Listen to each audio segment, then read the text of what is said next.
Okay.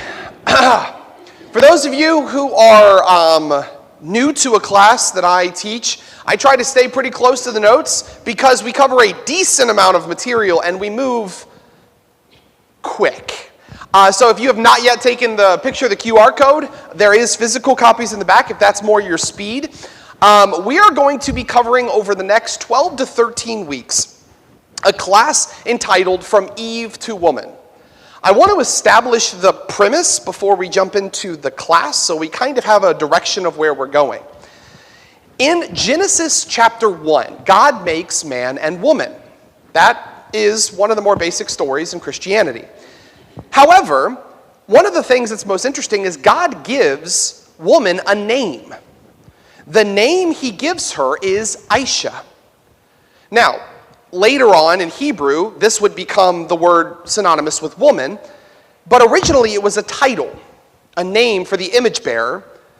However, at the fall of man, after Aisha committed the first sin, Adam gave her a new name, changing it from Aisha, the God-given name, to Eve, the mother of all, Kava in Hebrew. This transition may not seem like much to you. Sure, she got a name change after sin. But as we're going to see throughout this series, this name change was catastrophic because the image-bearing nature of humanity was lost. Womanhood, at its base, was tainted by sin. And it wasn't long after that masculinity also was tainted by sin, actually within minutes. Sin entered into both, changing the image bearers that we were designed to be into something we shouldn't even recognize. And over time, this transition began to manifest itself more and more and more until humanity reached a fever pitch of depression and fear. In response, people tried desperately to cling to religion as a means by which to find righteousness, but they felt empty. They began to become legalists in which they bound themselves to every law under heaven in order to try to find some sense of righteousness, and they felt broken. And it was onto that scene that Jesus Christ was born. And as Jesus Christ came into the world, he flipped on its head the law, the old covenant, and everything, transitioning us from what we are to what we could be. In fact, the entire Bible is one story, from Aisha to Eve, from Eve back to Aisha. The way we're going to frame this story is through the narrative of Jesus' birth, in which we're going to explore the elements of Jesus' birth in some pretty awesome detail. We're going to show how different moments in the Bible are fulfilled in the birth of Christ. Like, for instance, there are some basic ones you may know, but there are some basic ones you may not. Like, for instance, the Ark of the Covenant being fulfilled in the birth of Jesus. Or the Ark of Noah being fulfilled in the birth of Jesus. Or Rachel, the story of Rachel being fulfilled in the birth of Jesus. Ultimately, my goals are twofold. One, to help us understand and appreciate more the call of the Christian life and the hope that we have.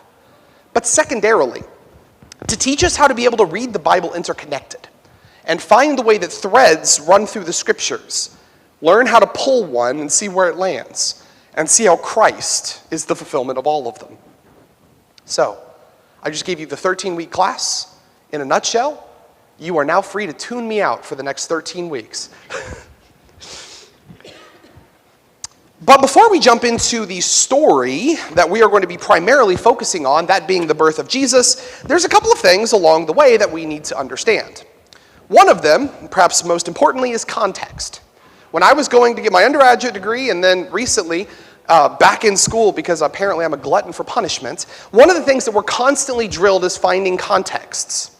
Being able to understand why a story was written, who it was written by, and who it was written for is crucial to understanding the story itself.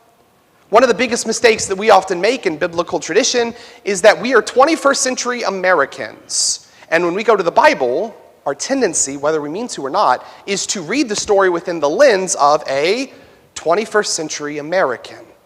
Problem is, the Bible wasn't written primarily to 21st century Americans. It was written to first century Jews in Israel under the Roman Empire. Very different context. Now, are there truths that transcend that? Absolutely, and we live under those.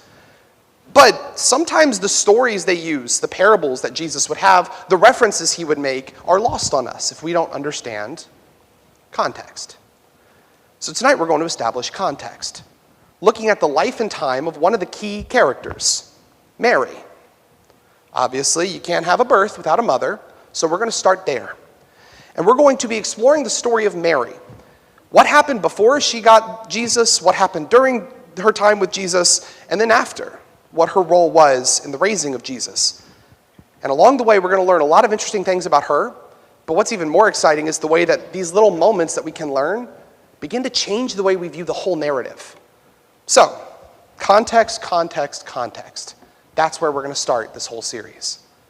Anybody have any questions about the direction we're going? Cool. I got so much grief because on Sunday I was taking notes, and then right before I went to go lead singing, I just instinctively put the pen behind my ear and got up there, and about halfway through the first stanza, apparently it fell out of my ear. My brothers were making fun of me the whole night. Also, sorry, my voice is a little scratchy tonight, so if I all of a sudden start speaking like a baritone, that's what it is. Finally. Okay. Can someone please read for me on page 1 of your notes, Luke chapter 1, verses 46 through 49. And Mary said, "My soul magnifies the Lord, and my spirit rejoices in God my Savior. For he has regarded the low estate of his handmaid. For behold, henceforth all generations will call me blessed. For he who is mighty hath done great things for me, and holy is his name." Frankly, there are few theological characters in the Bible that are as important as Mary. In fact, I would argue, most important woman in the Bible, number 2 being Mary Magdalene, for she was the first to confess that Jesus has risen from the dead, and the third, Eve, because that's kind of how the story started. But Mary is right up there of one of the most important theological figures that we have. Her capacity both as loving mother, but also bearer of God on earth, is an important dichotomy that we often miss in the modern church. Not only that, but if you read our scriptures, there's not a lot of time spent on this very important figure, which leaves a lot up to our imagination, something we'll return to in a moment. The Gospels are written not to tell the story of Mary, because she's a partial character, but rather to tell the story of Jesus. So the Gospels immediately jump past his birth and right into the meat of his ministry, because they didn't have very much time, nor very much space, to be able to construct the stories of Jesus Christ. One thing that's important to know is nowadays, I waste more paper on a notepad than I use. Don't mean to, I just start writing something in pen, and then I'm like, I hate that. Flip to the next page, start writing something in pen, I hate that. Flip to the next page, and I can do that eternally for 50 cents a notepad. But back then, it was very expensive and pricey to write a letter, even more so to ship it, because you couldn't just drop it in the local drop box. You had to hire people in order to transport it. Therefore, when the Gospels were being written, they were very, very particular on what details to add in. Thank you. Yeah, I'll take that. What stories to focus on. That's one of the reasons why Mary is only given a passing glance in a lot of these gospel narratives. We get kind of the introduction moment, her conversation with an angel. She bears Jesus. There's something that happens in a stable. And then she kind of disappears from the record until John 19. But, as I often think is funny, it's almost as if we believe that all biblical characters are on stage during their text. And then it's like they walk off stage and they just stand there until they return back into the narrative. These people had lives. They lived every day. They made memories. They made decisions, good ones and bad ones. Their life was more than just a handful of verses and a couple of epistles. And so is true with Mary. Given her historical prominence, many contemporaries wrote many histories about her life. Much like the biographies written about other historical figures in this time. The Emperor Tiberius, the thinker Cicero, Pliny the Elder. There were so many others who were around them. Biography was just a kind of a taking off genre of writing in the first century. It was only a couple of 100 years old, and boy did they love writing biographies. So you had this 110-year period where they were writing biographies about everyone. Were you the emperor of Rome? Guess what? You're going to get a biography. Were you a low-timing governor that really didn't do all that much? Guess what? You're probably also getting a biography. Are you a low-level general of a small legionary force? You're getting a biography.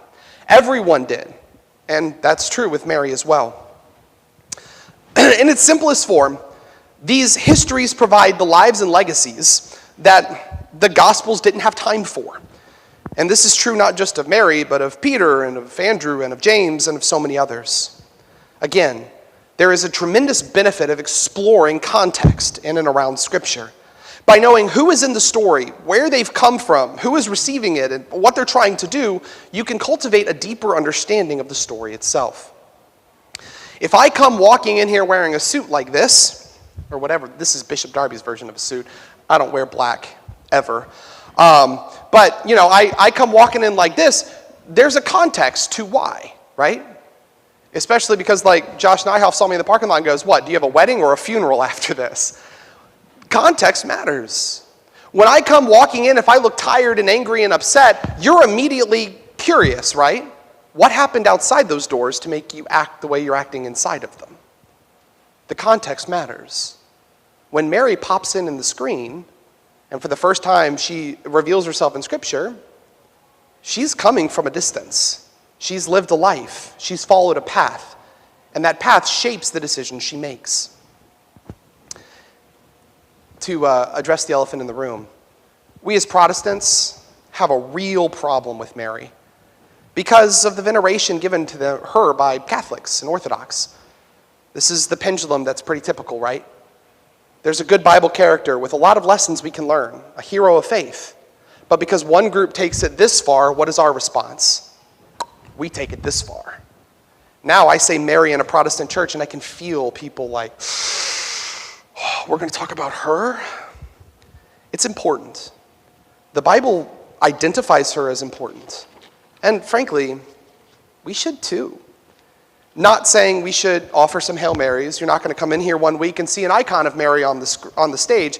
But I think we can identify her as a hero of faith. And we can learn stuff from her legacy and from her story. So tonight, that's going to be what we're going to do. I'm just going to tell you a story. Her story. I have another section here on pages 2 and 3. For time's sake, we're not going to get into it. But recently, one of the kids asked me, why would you get a degree in church history? What's the point of that? And I gave her a slight dissertation on the value of that, but I'm not going to do that to you. Ultimately, what it comes down to is this. History and the Bible are intertwined. Bible comes from the history, right, of the world. And not only that, but there are histories that the Bible doesn't have time to include that are still valuable and important. Whenever I say church history, there's this part of people that listen that think that every history that talks about the Bible but isn't in the Bible is like the Gospel of Thomas, and it's going to be weird and wacky stuff. That there's a History Channel special somewhere out there on it that talks about Jesus beating people up.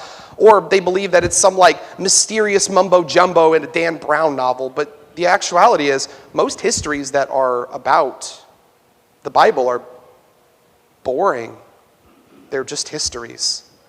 In fact, in the Old Testament, 82 times, there's references to histories outside of the text. And authors will end stories by saying, there's more I could say about King Josiah. I don't want to waste time here. Go find this history book and read about it if you want to know more. Why? Because history is important. They wanted you to have the full context of the story, but they couldn't include it in the canon. We only have 66 books. It's not a lot to cover 6,000 years of human tradition and an eternal God. So, if you want to know more about history and the purpose and value of history, on top of page 3, there's a QR code. You can scan to a PowerPoint of the class I taught the teens on history. And if you want to know even more than that, I have the transcript for the class that I taught the teens, but I thought that was overkill. Madison thought that was overkill. My original draft had 4 QR codes in it, and she's like, Bishop, at some point you have a problem.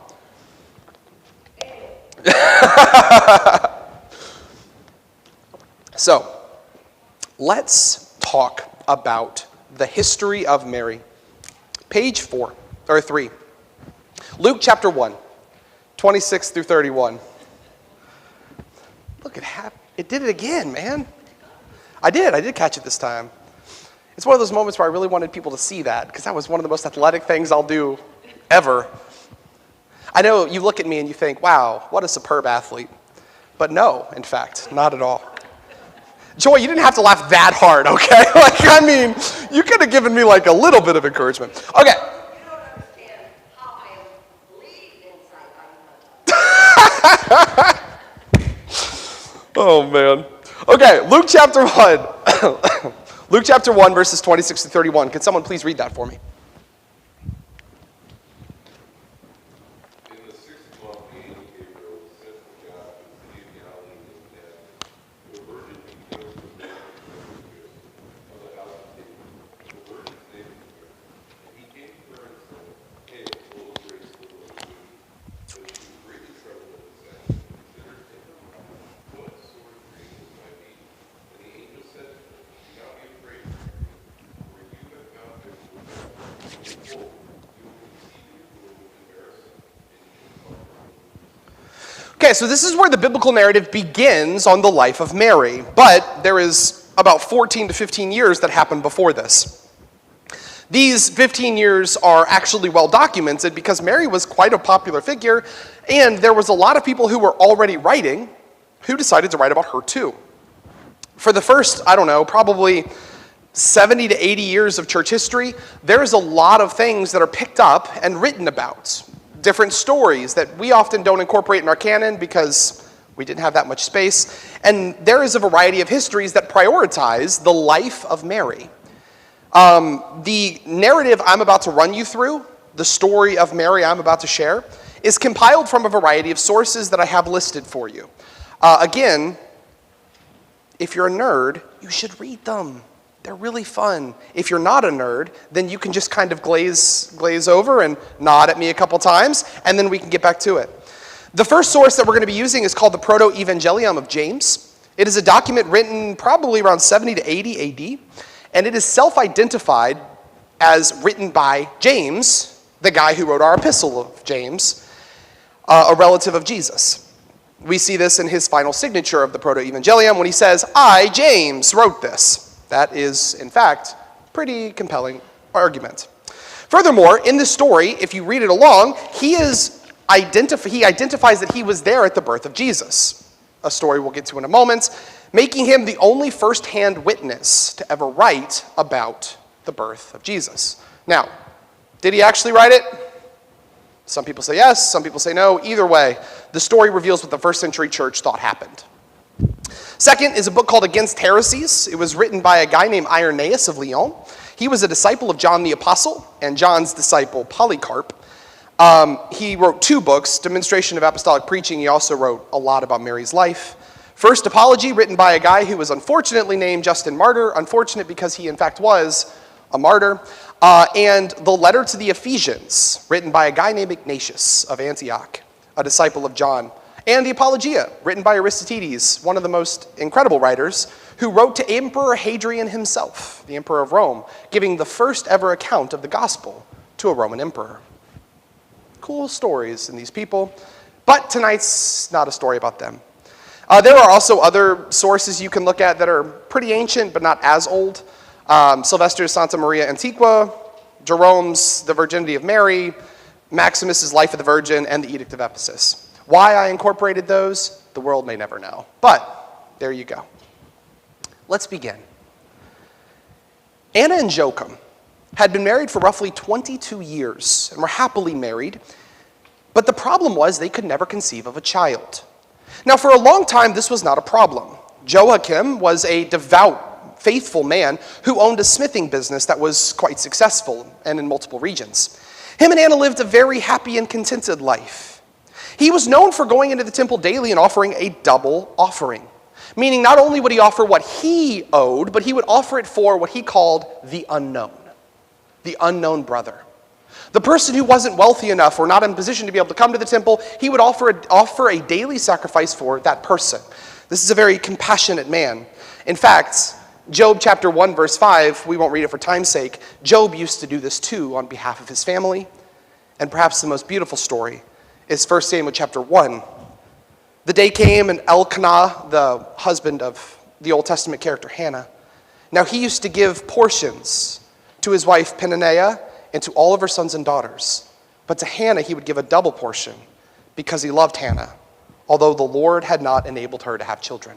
Throughout the Old Testament, we see great men of faith who did this double portion concept. These individuals understood that the law was more than just a law and that it was supposed to be a way of thinking. Yes, he could have been justified by the law if he came in and just followed the rules, but he had a lot to give, and so what did he do? He gave a lot. This personality of Jehoiakim would be crucial to the rest of Mary's life. In fact, Mary would begin to imitate her father in a lot of different ways, including her selflessness. Jehoiakim was about as good of a male example in her life as you could get. Yet despite this, Anna and Jehoiakim were childless. One day at the temple, he was offering his double sacrifice when a priest came over and told Jehoiakim that his wife's barrenness was his fault, that this was God's divine punishment, that he was impatient and imprudent.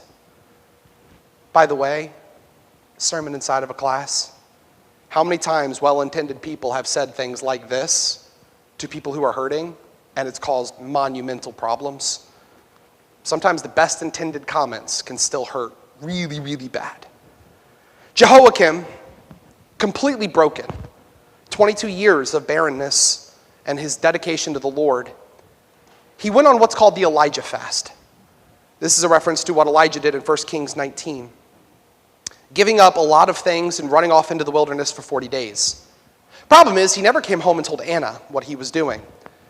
This is when I guess I would insert an anecdote about how men haven't changed. Didn't really think of it and just kind of ran off into the wilderness in this pious journey. Anna spent 2 lamentations, in fact they're detailed for us in the Proto-Evangelium, in which she first laments the fact of her barrenness, and then second, the loss of her husband, believing that she was fully alone at this point. She cries and she wept. During the 40-day fast, while Jehoiakim was out in the wilderness praying and trying his best to appeal to God's mercy, so too Anna did as well, going daily to the temple and falling upon the ground and praying with everything she has and weeping. If you're wondering, this sounds familiar, it's because it does. In 1 Samuel chapter 1, verses 10 and 11, we see the same thing. A woman named Hannah, not Anna this time, praying desperately for a child. Anna even promised that if she had a kid, she would dedicate the kid to the temple and give it to God. She just wanted a kid. Likewise, Hannah did in the Old Testament too. In this prayerful state, an angel appeared and informed her that she was in fact going to have a girl. And this girl was going to be kind of important. At the same time, an angel appeared to Jehoiakim out in the wilderness and informed him that he too was going to have a girl and that he should return home. Jehoiakim did not return home because Jehoiakim did what Jehoiakim always does and offered a double portion of thanksgiving sacrifices to the Lord before running home. There he met his wife and they conceived. To honor the journey and the process and the pain and all of the suffering that they had to endure as a couple, there was only one name that Anna thought best fit the situation: Miriam, or in Greek, Mary, which means bitterness. Of note, I want to be clear, this is not a pejorative name. He's not saying this like, oh, this kid's going to bring me bitterness and pain. What he's saying is, this was a process that taught me a lot and brought me a lot. She remembers it through the name Mary. And finally, Mary was born. 1st of May, 16 BC, in a place called Probatica. I didn't know where that was, so I had to look it up. Turns out it's a portion of Jerusalem. Probatica was known for having a singular pool, a pool called the Pool of Bethesda. There's a massive story in John chapter 5 where Jesus heals a person in those waters. Ironically, the man that he healed had been lame for 38 years. As a nerd aside, 38 years was the same amount of time from that story that Mary first walked in that same gate to serve the temple. Fun little coincidences, if you ask me. Top of page 6. Mary's born into the family, and Anna works to keep her promise to the Lord. The first thing she does is consecrates her bedroom. where Mary sleeps. The premise being, and this was actually pretty common to anyone who was dedicated to the temple, you couldn't just let anyone in the room. You were trying to consecrate the student for the Lord. So there was a bunch of processes. She followed the process of Numbers 11 and 14, where she, sprinkled the floor with blood and did all the stuff the old law said to consecrate the room, and she kept her there. At 6 months old, crazily, as someone who had a 6-month-old not that long ago, Mary took 7 steps across the threshold and fell. As soon as she fell, Anna does another pretty remarkable thing and picks her up and says that she will never step foot on the earth until she steps foot in the temple. This act of consecration comes from Exodus chapter 3, when Moses was told not to wear shoes in the presence of God. Mary was dedicated to the temple, and she was going to be what's called a daughter of Jerusalem. A daughter of Jerusalem was a sect of holy women dedicated to the service of the temple. Their job was to be the maidens, or to work in the court of women, and to help those who were in need. You may recognize the name Daughter of Jerusalem if you have recently read the Song of Solomon, because throughout the entire book, the princess that Solomon is marrying constantly talks to the maidens who are getting her ready for her wedding day. She gives them pieces of advice. She's asking them for advice. These women were the ones that were provided by the temple to help them. Also, Jesus references them when he's on his way to the cross. He looks behind him to a small group of women who are following him and addresses them as the proper title, Daughters of Jerusalem. This was the fate of Mary, to live in the temple, to serve the temple, and basically not to know her family. Mary's first birthday is held outside the temple and was met with blessings and a promise of the high priest, and it was a beautiful ceremony. The second one was much like it, but the third one was bittersweet, because this is the one where Anne and Joachim had to drop her off. So they get to the temple, and they leave their daughter there. The daughter of blessing they had waited so long for. They watch her run, or more accurately, waddle her way into the temple. Anne followed very closely. She was very scared, as any parent would be, I guess. Yet, as soon as Mary got to the altar room, there was dead silence. All of a sudden, you hear the pitter-patter of little feet, and she begins jumping and dancing. This moment is really pretty in and of itself, adorable. A kid celebrating that they're going to be with God. But it's even more profound when you consider how there was another Miriam who danced in the presence of God back in Exodus chapter 15. And David himself did when he came before the presence of God. This Miriam didn't know that she was fulfilling the old Miriam's job, but she was. The woman before the presence of God. The woman who was going to serve God. When she grew up, she had to get a job. In the temple, you can't just live for free. And so she began work as a seamstress. This is actually alluded to as well in the Gospels. And she worked on the construction of the temple veil. Yes, that temple veil, the one that went and covered the Ark of the Covenant, or what should have been the Ark of the Covenant, and the Holy of Holies. Yes, the same veil that her son would rip down on the cross 30 years later. She was responsible for sewing 2 colors. This is one of my little favorite tidbits. The seamstresses each were given colors that they had to sew into the tapestry. The 2 colors she was chosen, scarlet red for the blood of Christ, and bright purple, the signal of royalty. And so she worked for 8 years sewing together the veil that Jesus would destroy in less than 8 hours. When she hit womanhood, the priests began to worry. What are they going to do with her? The high priest Zechariah was consulted. By the way, Zechariah was the uncle by marriage to Mary, the husband of Elizabeth, and was consulted on what to do. The solution was pretty common for daughters of Jerusalem. According to Roman law, you lost all privileges as a woman, legal privileges as a woman, if you were single after a certain age. Thus, most women either had to go into prostitution or become beggars on the streets, neither of which is ideal for a Hebrew child. So daughters of Jerusalem, what was typically the case is they would take much older men who had already lost a spouse or was never married, and they would pair them to these girls.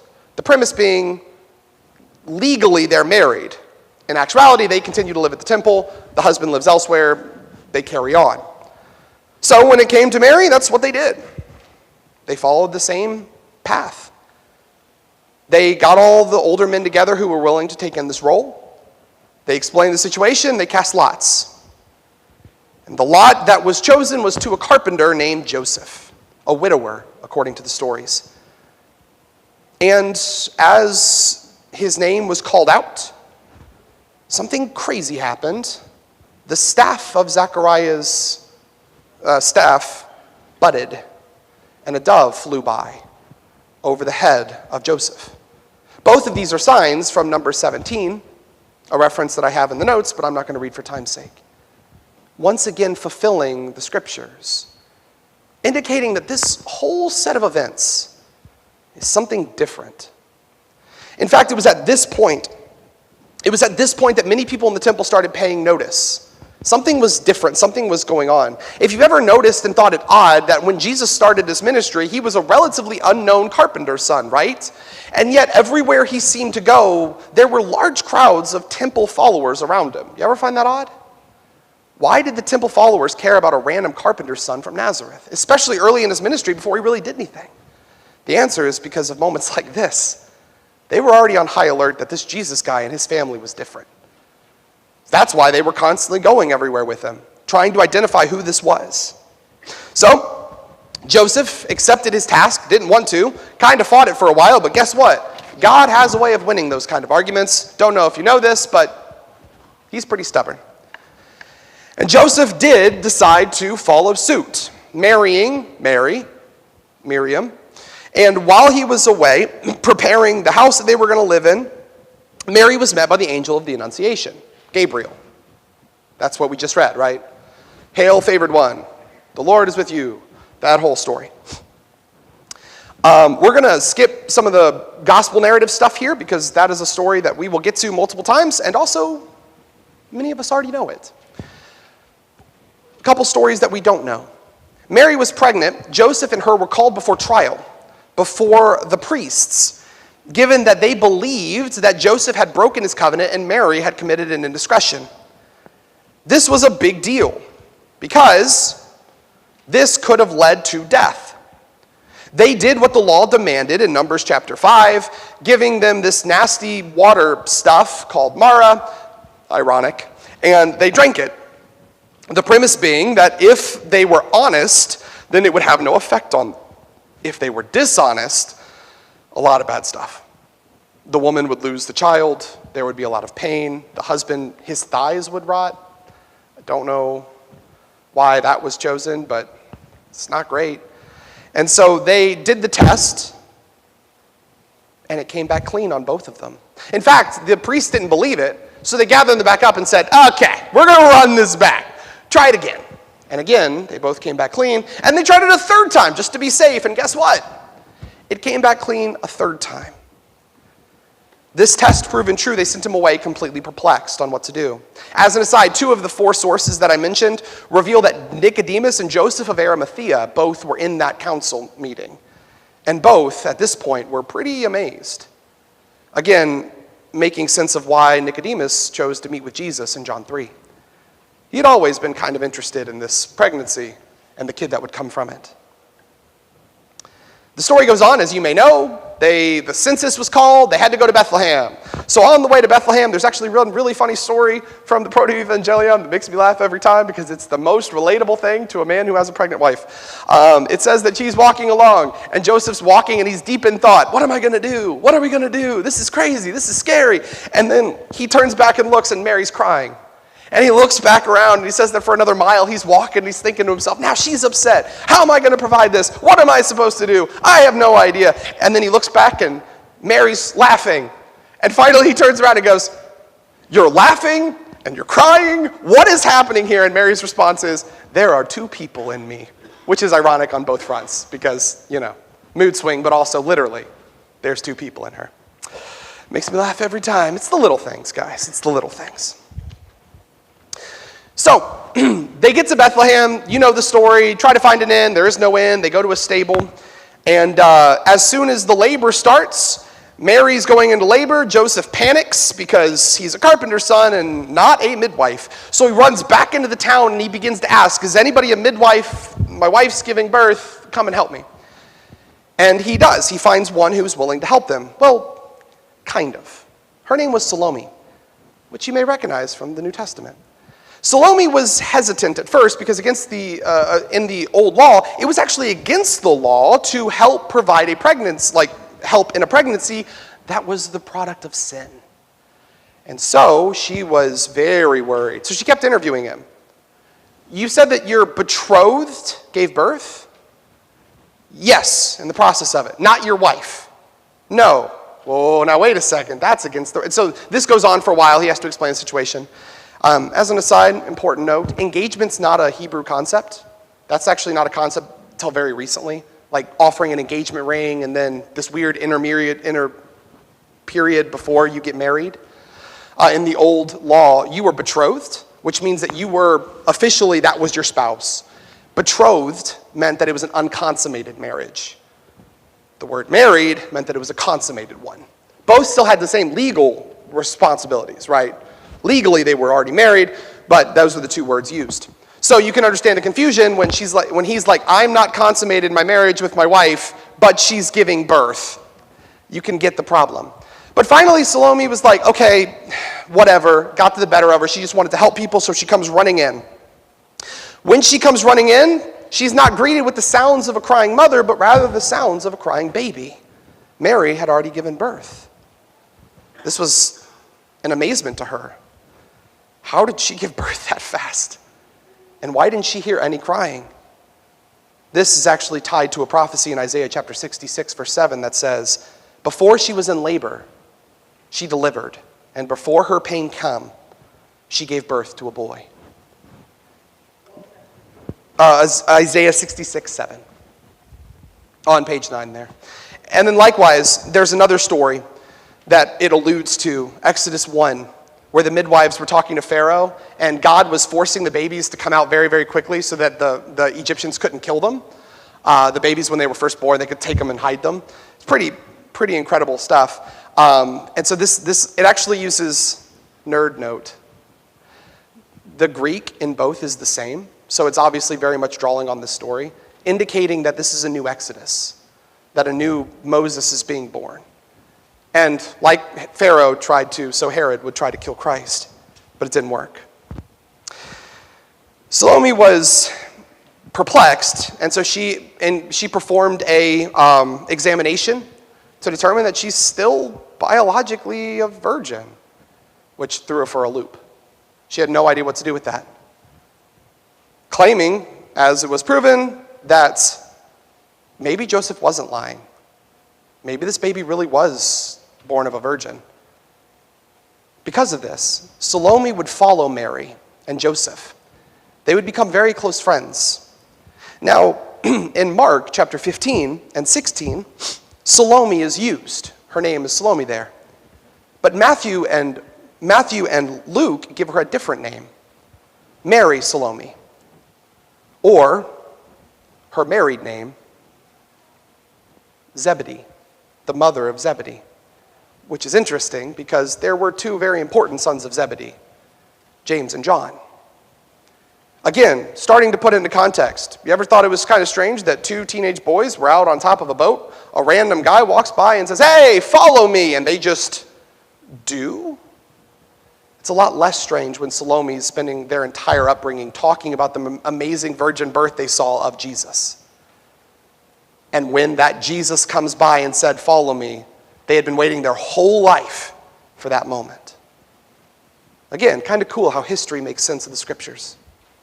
Fast forwarding, for time's sake, and we're going to end this right on time. Jesus, Mary was with Jesus after he died. She was there when he was dying. She was there at the tomb, actually almost every day that she could be. before he rose again. She was there in Acts chapter 1 in the upper room with the apostles. She was there in Acts chapter 2 at the day of Pentecost when the Holy Spirit came down. Ironically, to everyone else, that was the first time they'd ever experienced the Holy Spirit and went wild, right? The flames, they were speaking in tongues, everyone was dancing around. It was crazy, except for Mary, who had already been overshadowed by the Holy Spirit once before. This was kind of an old bag. She was there, she was present, she did these things. After the dispersing of Jerusalem happened and they were all cast out, Mary, following the commands of her son Jesus on the cross, when you remember when Jesus says to Mary, "Behold your son," talking to John, "Behold your mother," she did. She lived with John. John moved to Ephesus. She did too. She actually lived in the same house as John. And while in Ephesus, she grew old. And she helped with the church there where she could. Luke came. This is one of my favorite stories. Luke came sent by Paul to interview Mary and John because they were there when he was compiling his gospel narrative. And so they did. That's why we get things like the Magnificat and very intimate moments with Mary, because Mary was the one telling Luke about it. Likewise, Paul and Timothy would come by once and get to meet her. And according to the history, so did John Mark and Barnabas. She would eventually die. She was laid to rest in Ephesus. Many others got to claim to see her, Ignatius and Clement, and all of the stories were roughly the same. Ironically, for being such a towering figure in history. I mean, can you name 10 people in the history of the world who are more famous than Mary? Probably not. Even the Beatles sung about her. This is a really important part, because despite her growing popularity and her fame, she was small. In fact, the earliest picture we have of her was painted in 100 AD by a man who actually knew Mary.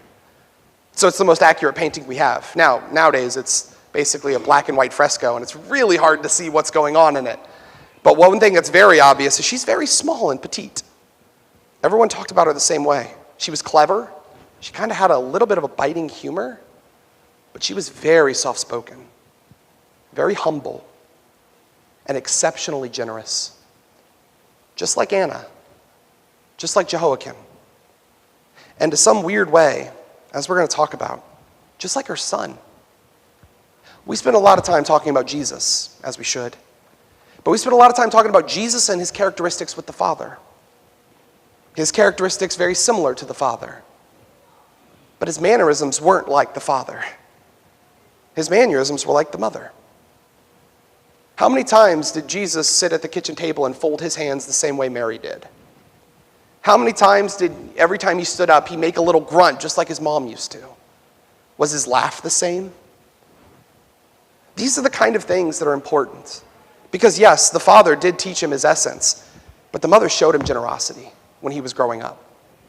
Showed the kindness that she had always demonstrated and what it meant to be faithful to the end. Ephesus is where her story ended. But for us, it's where the story really begins. Because from that point on, everything would change. The love that Jesus demonstrated for us was matched by Mary's love for him. And here we are 2,000 years later, understanding that there is only one person on planet Earth who loved Jesus completely. And it's not you and it's not me, it's her. The mother, giving the indiscriminate love that only mothers can give. A beautiful sentiment of Mary rocking the baby Jesus. And a story that I've told you many times and still brings tears to me every time. Watching Madison with Noe, right, when Noe literally couldn't eat on her own, do anything on her own, and watching Madison have to protect her and care for her and sustain her. I wonder what it was like to hold in her arms the King of the universe and know that from her own body, he was born. And by her own body, he was living. The relationship they have is special and unique. It comes through moments in the gospel. For instance, the only person in the history of the Bible who got to tell God what to do was Mary. Jesus said, I'm not gonna do this thing with the water to wine. And Mary just looks at the servants and says, yes, he is. I promise. And Jesus, the Son of the living God, the King of Kings, said, yes, ma'am. An unbelievable relationship they held. Now, you may be thinking to yourself, yeah, it's a 13-week series, and we just wasted a whole night telling a story of Mary. But what we're going to see is, as you might have already noticed, we went through a lot of Old Testament parallels. She fulfilled a lot of stories in her life, prophecies that were made about her and her coming, and moments that prepared the way for Christ. And as we'll see next week, this person walks in on the stage having spent a life in the temple, a life focused and dedicated, had given up everything for God. And so it would make sense that once again, when Jesus entered into her, that she was willing to do it again. The life of Mary is beautiful and fascinating. I hope that I didn't bore you too much for 45 minutes of history. But I hope at the end of it you find yourself amazed at the woman that was the mother of Jesus Christ. An amazing testament of faith and courage and bravery. And one that we're going to build off of next week. Thank you guys so much for your time. I appreciate it.